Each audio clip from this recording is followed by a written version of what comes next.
स्वागत है आप सभी का अपने YouTube चैनल के आर ट्यूशन क्लासेस में। मैं हूं आपका फ्रेंड कमल सिंह वेद। आज हम क्लास नाइन्थ की मोमेंट बुक का चैप्टर 3 डिस्कस कर रहे हैं, द किंगडम ऑफ फूल्स। चलिए स्टार्ट करते हैं अपनी वीडियो को। भाई वीडियो को पूरा देखना क्योंकि ये चैप्टर जो है एग्जाम पॉइंट ऑफ व्यू से बहुत इंपॉर्टेंट है। तो ये चैप्टर एग्जामिनर का फेवरेट चैप्टर रहता है, इसमें से क्वेश्चन भी आ जाते हैं, ठीक है, क्योंकि ये कुछ सीख भी देता है हमें। तो चलिए स्टार्ट करते हैं। अपनी स्क्रीन पे देख सकते हो आप, हमारे चैप्टर का नाम है इन द किंगडम ऑफ फूल्स, ठीक है। अब देखो यहाँ पर मैं इसको बताता हूँ आपको, मूर्खों का राज्य। जो ये राज्य बताया गया है, ये मूर्खों का राज्य क्यों कहा गया है? क्योंकि यहाँ पे जो राजा था वो मूर्ख इंसान था, ठीक है, और उसके जो मंत्री थे वो भी मूर्ख थे। उन्होंने सारी चीज़ों को उल्टा करने का आदेश दे दिया था अपने राज्य पे, ठीक है। उन्होंने कहा था कि जो रात में चीज़ें होती है वो दिन में की जाएंगी और जो दिन में चीज़ें होती है वो रात को की जाएंगी। तो उसने सभी चीज़ों को उल्टा पुल्टा करने का फैसला ले लिया था। उन्होंने लोगों को आदेश दिया कि दिन का काम रात में करे और रात का काम दिन में करे, ठीक है। इसके बाद कहता है कि अगर कोई भी आदमी अगर उसकी आज्ञा का, उसके आदेश का पालन नहीं करेगा तो क्या होगा, फिर उसको मौत की सजा दी जाएगी। अतः लोगों को डर लगा था इस वजह से, ठीक है, और वो सभी उल्टा काम फिर किया करते थे। मतलब दिन में सोया करते थे और रात को काम किया करते थे। तो भाई इसमें राजा और मंत्री आनंदित हो गए इससे। उनको लगा कि भाई ये लोग हमारा कहना मान रहे हैं, हमारा राज्य अच्छी तरह से चल रहा है। तो इसके बाद एक गुरु और चेला उस नगर में पहुंचते हैं। तो एक गुरु और चेला, एक टीचर होता है मान लो एक, ठीक है, और उसका डिसिपल होता है, डिसिपल कह लो या उसका स्टूडेंट कह लो, चेला होता है। तो वो शहर में जाते हैं। तो दिन के समय में वह सभी लोगों को सोता हुआ देखते हैं, कोई भी उस जगह पर काम नहीं कर रहा होता। तो इससे वो हैरान हो जाते हैं क्योंकि उनको लगता है कि भाई जब दिन में लोग काम करते तो इस वक्त लोग सो क्यों रहे हैं। और फिर जब शाम तक वो घूमते रहते हो शहर में, जब शाम होती है तो उसके बाद फिर वहाँ पे लोग जागना शुरू कर देते हैं, तो और फिर ना काम शुरू कर देते हैं। अब क्या होता है, उनको शाम को भूख लग रही होती है, गुरु को और चेला को, ठीक है। उन्होंने कुछ खाने की सामग्री खरीदते, वो सभी चीज़ों का मूल्य एक समान होता है, 1 टका रुपये, ठीक है। एक ही रुपये, मान लो 1 रुपये में ही जलेबी आ रही है तो 1 रुपये में ही काजू किशमिश बर्फी आ रही है, ठीक है, मतलब 1 रुपये ही सबका दाम है। इससे वे हैरान हो गए थे कि भाई सबका रेट एक जैसा क्यों है, और खुश भी हो गए थे। गुरु ने महसूस किया कि जो ये राज्य है ना, ये मूर्खों का राज्य है और यहाँ का जो राजा है वो भी मूर्ख है, ठीक है। तो अब यहाँ पे क्या दे रखा है कि गुरु जो है शहर छोड़ देता है।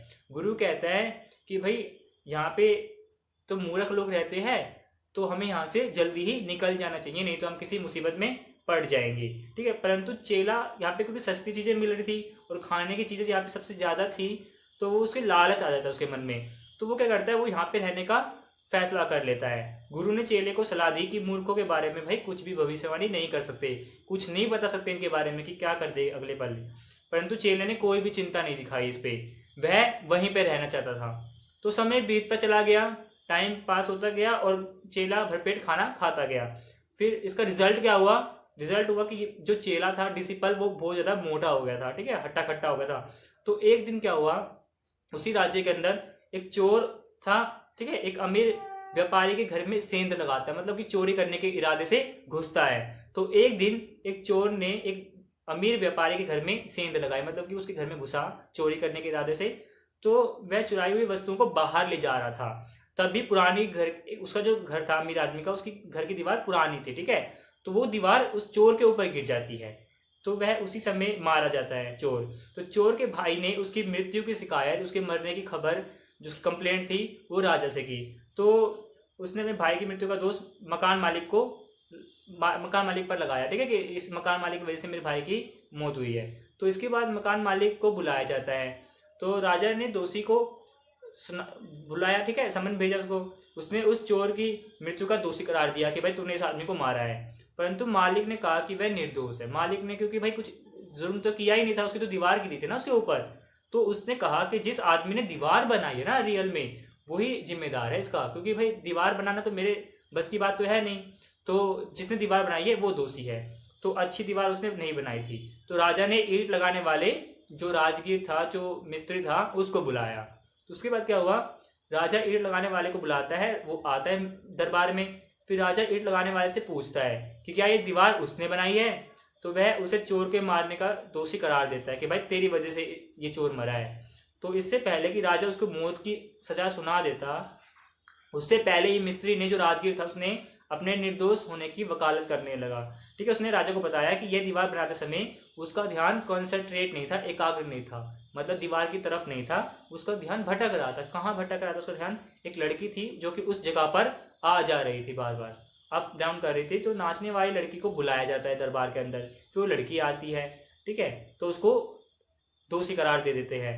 तो नाचने वाली लड़की ने कहा कि इसके लिए सुनार जिम्मेदार है, क्योंकि वो उस लड़की ने, नाचने वाली लड़की ने सुनार के पास अपने कुछ गहने गिरवी रख रखे थे बनाने के लिए मे बी, ठीक है, तो वो उसके पास जा रही थी, बट सुनार उसका काम नहीं कर रहा था। तो क्या हुआ फिर कि उसको उसके पास कई बार चक्कर लगाने पड़ते थे, तो वहाँ पर जाने आने के चक्कर में उसका ध्यान भटक जाता था। तो उसने कहा कि मेरी गलती नहीं है, जो सुनार है वह सुस्त आदमी था और उसकी गलती है, उसने जल्दी ही गहने नहीं बनाए, इसी वजह से उसको उस गली में से आना जाना पड़ता था। तो इसके बाद सुनार को बुलाया जाता है। तो सुनार को बुला के उसको कहती है कि भाई तू दोषी है, लेकिन सुनार कहता है कि अमीर आदमी की शादी थी और मुझे उस अमीर आदमी के लिए गहने बनाने थे पहले, इसीलिए मैं इस नाचने वाली लड़की के गहने को टाइम पर नहीं दे पाया। ठीक है, इसके बाद कहता है कि अमीर आदमी को राजा के पास बुलाया जाता है, और ये अमीर आदमी वही आदमी होता है जिसकी घर की दीवार गिरी थी। ठीक है, तो जहाँ से शुरू की थी कहानी वहीं पे सर्कल आकर के खत्म हो जाता है। तो घर का मालिक होता है वो, परंतु उसने कहा कि गहनों का आदेश उसके पापा ने दिया था, पिता ने दिया था कि भाई गहने बनवाने चाहिए। तो राजा ने अपने मंत्री को सलाह दी कि उसके पिता की जगह पर इस जो मकान मालिक है ना, इसी को सजा दो, इसी की वजह से सब कुछ हुआ है। तो राजा ने मालिक को मारने के लिए नया फंदा तैयार करवाया, ठीक है, एक स्टेक बनवाया, फंदा लगवाया, और परंतु जो मालिक था वो बहुत ही ज्यादा पतला था, उसकी गर्दन बहुत ज्यादा पतली थी, वो उस फंदे में ठीक नहीं बैठ रही थी। ठीक है, तो उसको फांसी नहीं दी जा सकती थी। तो राजा इसके बारे में बहुत चिंतित हो गया कि भाई फंदा तो तैयार हो चुका है, बट अब सजा किसको दी जाए। तो तभी उसने अपने सैनिकों को ये आदेश दिया कि ऐसे आदमी को ढूंढ के लाओ जिसकी गर्दन इस फंदे में फिट हो जाए। तो उसके जो सैनिक होते हैं वो पूरे शहर में घूमते हैं। ठीक है, अब जो चेला होता है वो फंदे में फिट बैठ जाता है, तो उसे फांसी के स्थान पर लाया जाता है, सैनिक पकड़ के ले आते भाई। तो चेले ने अपनी बुद्धिमान गुरु के शब्द याद किए। उसके गुरु कह रहे थे ना कि भाई मूर्खों का कोई भरोसा नहीं है, कब क्या कर दे। तो उसने अपने गुरु से प्रार्थना की, तो उसे गुरु आए फिर। ठीक है, गुरु के पास भूत और भविष्य को देखने की जादुई शक्तियां थी, तो उसने सभी कुछ देखा। वह एकदम अपने चेले को बचाने के लिए वहां पर पहुंच गया उस राज्य में। उसने अपने चेले को दबी हुई आवाज में कहा। ठीक है, चेला उसे समझ गया कि हाँ मेरे गुरु मुझे बचाना चाहते हैं, वो यहाँ पे ट्रिक कर रहे हैं कुछ। तो गुरु को अपने चेले को बचाने के लिए एक चाल चलते, एक ट्रिक चलते, वो कहते हैं कि गुरु और चेले अब आपस में लड़ना शुरू कर देते हैं। ठीक है, फाइट करना शुरू कर देते हैं। गुरु पहले मरना चाहता था, चेला कहता है भाई कि नहीं, अब मुझे मरना है पहले। ठीक है, तो राजा ने गुरु से पूछा कि भाई वो मरना क्यों चाहता है। तो गुरु ने राजा के कान में बताया कि जो भी इस फंदे पर लटक के मरेगा वो अगले जन्म में क्या हो जाएगा, राजा बन जाएगा। ठीक है, और राजा के रूप में जन्म लेगा वो। तो जो उसके पश्चात मरेगा वह मंत्री के रूप में मरेगा, मतलब जो पहले मरेगा वो राजा बनेगा, जो उसके बाद मरेगा वो फिर मंत्री, और उसके बाद नेक्स्ट जो नीचे लेवल होते ना उस तरह से बनते जाएंगे। तो ये सुनने के बाद भाई राजा तो हैरान हो गया कि भाई मैं तो इस जन्म में तो राजा हूँ, बट पता नहीं अगले जन्म में राजा रहूँ या ना रहूँ, क्योंकि अगर ये आदमी फांसी पे चढ़ गया तो मेरा राज्य इसको मिल जाएगा। तो राजा डिसाइड करता है कि मैं मर जाऊंगा, ठीक है, इस फंदे पर लटक जाऊंगा। तो राजा ने पहले सारा जो सीन था उसको डिस्कस किया, उसके बारे में सोचा, फिर उसने अपने अगले जन्म में भी राज्य वो खोना नहीं चाहता था अपना, तो इसलिए उसने अपने मंत्री से इसकी बात की। तो राजा ने कहा कि वे खुद फांसी पे चढ़ेंगे, तो इस तरह से वे अपने अगले जन्म में दोबारा से राजा और मंत्री वैसे ही बनेंगे। तो राजा और मंत्री छिप करके जेल में चले जाते हैं और उनकी जगह ले लेते हैं। ठीक है, और उन चेले और गुरु को छोड़ दिया जाता है, तो उनके जगह पर उनको फिर फांसी लगा दी जाती है फ्रेंड्स। तो अब फ्रेंड्स यहाँ पे क्या होता है कि गुरु और चेला राजा के और मंत्री बन जाते हैं उस जगह के। तो ये क्या होता है, जब राजा और मंत्री जो असली रियल राजा और मंत्री थे उनको जब फांसी पे चढ़ा दिया जाता है, तो उसके बाद लोगों ने उनका शोक मनाया, ग्रीफ शो किया अपना, ठीक है, कि दुख दिखाया। उन्होंने राज्य के भविष्य के बारे में पहले बातचीत करना शुरू करी कि भाई अब राजा तो हमारा मर गया है, अब हमारा कौन राज्य होगा। तो तभी गुरु और जो चेला था वो वहां से खिसक रहे थे, तो उन्होंने उसको रोकने की कोशिश की। ठीक है, उन्होंने रोका और उन्होंने एक प्रस्ताव दिया कि वे उसे नया राजा और मंत्री बनाना चाहते हैं, पर गुरु ने भी एक शर्त रख दी कि जो भी पुराने कानून जो चल रहे थे उन सबको वापस पहले जैसा नॉर्मल कर देंगे। ठीक है, तो उन्होंने वो सारे कानून बदल दिए और फिर इसी के साथ ही तुम्हारा चैप्टर ये खत्म हो जाता है। ठीक है, तो अगर फ्रेंड्स अगर वीडियो अच्छी लगी हो तो लाइक कर देना यार, शेयर कर देना अपने दोस्तों के साथ।